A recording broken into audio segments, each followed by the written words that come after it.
Live news, खबर तो पक्की है। नमस्कार साथियों, जय हिंद। अभी हम बात करेंगे बीपीएससी में जो शिक्षक बहाली की प्रक्रिया है और जांच के जो दायरे हैं वो कहां से कहां जा रहा है। जैसा कि आपको पता है कि हजारीबाग के थाना क्षेत्रों से जो गिरफ्तारी हुई तीसरे फेज के बहाली में 275 लोगों को, सब लोगों को जेल भेज दिया गया।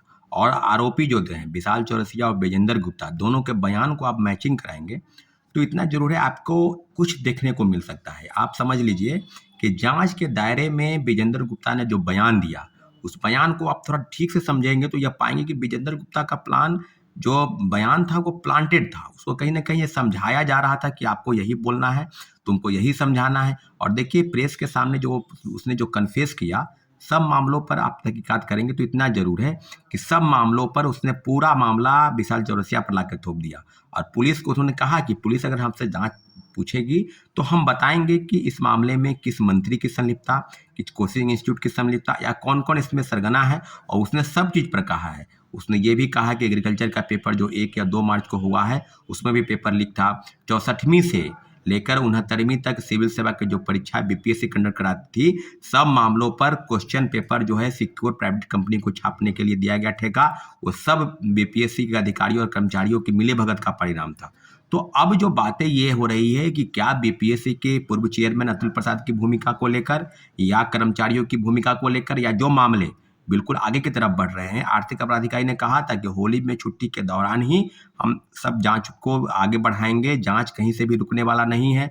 तो क्या कोलकाता गई कंपनी उस प्राइवेट लिमिटेड जो ठेका में जो प्रश्न पत्र छापता था, सिक्योर कंपनी प्राइवेट लिमिटेड, उससे पूछताछ हुई? क्योंकि वो ब्लैक लिस्टेड कंपनी थी और ब्लैक लिस्टेड कंपनी को ठेका दिया जाना कहीं ना कहीं हास्यास्पद लगता है। बिना बीपीएससी चेयरमैन की सहमति के संभव नहीं है।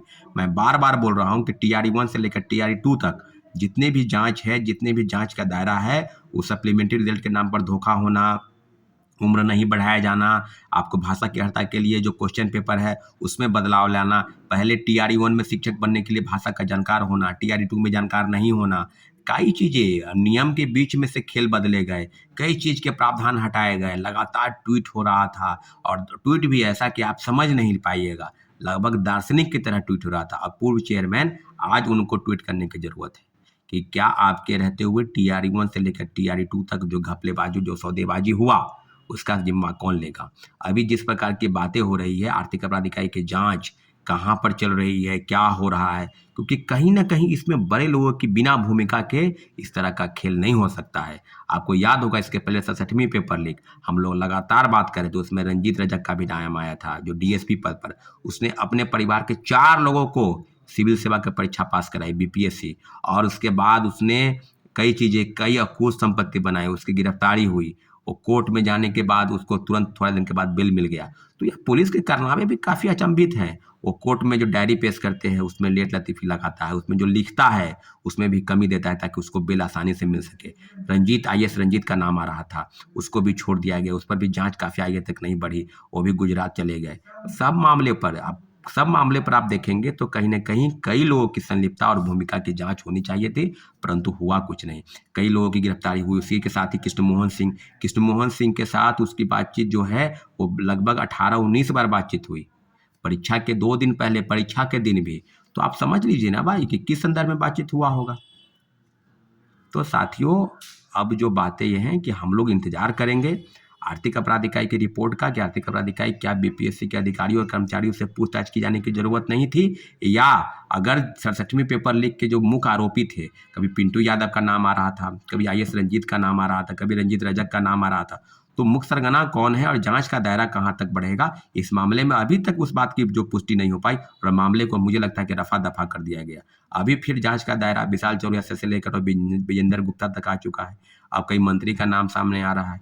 आप बिहार सरकार के कौन मंत्री हैं, इस पर जांच होनी चाहिए, नहीं होनी चाहिए। आर्थिक अपराध इकाई बीपीएससी के अधिकारियों और कर्मचारियों से पूछताछ नहीं कर रही है, उससे पूछताछ करने की जरूरत है। अगर कोलकाता गई है कंपनी तो उस कंपनी से क्या पूछताछ हुई, उसके मालिक को गिरफ्तारी हुई या नहीं हुई, अभी तक 2-3 दिन में इधर कोई विशेष रिपोर्ट नहीं आया है। तो आर्थिक अपराध इकाई को सारे बिंदुओं पर जांच करनी चाहिए, और जाहिर सी बात है जिस जांच के दायरे हैं उस जांच के दायरे में बीपीएससी के अधिकारियों और कर्मचारियों के बिना मिलीभगत के ये मामला नहीं हो सकता है। इसलिए जितने भी हैं हम लोग 2-3 दिन तक इंतजार करेंगे, और जाहिर सी बात है जो भी होगा हम लोग बीपीएससी ऑफिस जरूर जाएंगे, बीपीएससी के अधिकारियों से मुलाकात करके ग्रीवांस जरूर सौंपेंगे कि बीपीएससी की जो भूमिका है, संलिप्तता है, उसमें आर्थिक अपराध इकाई इस एंगल से जांच करे और सप्लीमेंट्री रिजल्ट के नाम पर जो खेल हुआ, टीआरई 1 से लेकर टीआरई 2 तक, वो सब लोग को पता है कि क्या क्या हुआ।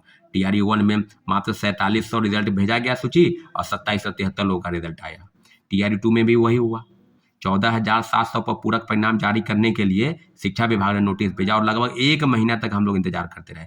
कितने आंदोलन हुए, गर्दनी बाग से लेकर बीपीएससी ऑफिस, गांधी मैदान से लेकर शिक्षा विभाग, कहाँ नहीं गया, कौन मंत्री विधायक के पास नहीं गया कि पूरक परिणाम जारी होने चाहिए। आज भी यह मामला है कि पूरक परिणाम पहले एनडीए की सरकार को जारी करना चाहिए। पहले महागठबंधन की सरकार इसमें लेट लतीफी की, मामला को रफा दफा करने का प्रयास किया और तीसरे फेज की बहाली जो अगस्त में निकलने वाली थी उसको मार्च महीने में ला दिए। तो अब लगातार आप देख रहे हैं कि दूध का दूध और पानी का पानी हो गया कि टीआरई 1 से लेकर टीआरई 2 तक जो बड़े पैमाने पर फर्जीवाड़ा हुआ। आर्थिक अपराध इकाई से विनम्र आग्रह है कि सारे जांच के बिंदु बीपीएससी के अंदर जाइए और बीपीएससी के पूर्व चेयरमैन अतुल प्रसाद की भूमिका की निश्चित रूप से जांच होनी चाहिए। कुछ पत्रकार बंधु हैं जो उनको क्रेडिट लेते थे, माला पहनाते थे। कुछ छात्र नेता की भी भूमिका है जो उनको शाबाशी देते थे कि अतुल प्रसाद जी सबसे ईमानदार और कर्तव्यनिष्ठ ऑफिसर है। तो सारी चीजें तो बिल्कुल सामने हो गई ना स्पष्ट रूप से। जाहिर सी बात है सब जांच होने दीजिए, निश्चित रूप से हम लोग आगे बढ़ेंगे और जाहिर सी बात है 2-3 दिन तक इंतजार करना है।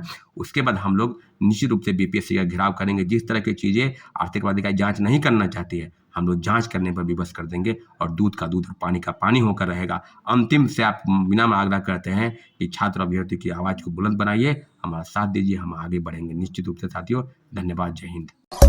लाइव न्यूज, खबर तो पक्की है।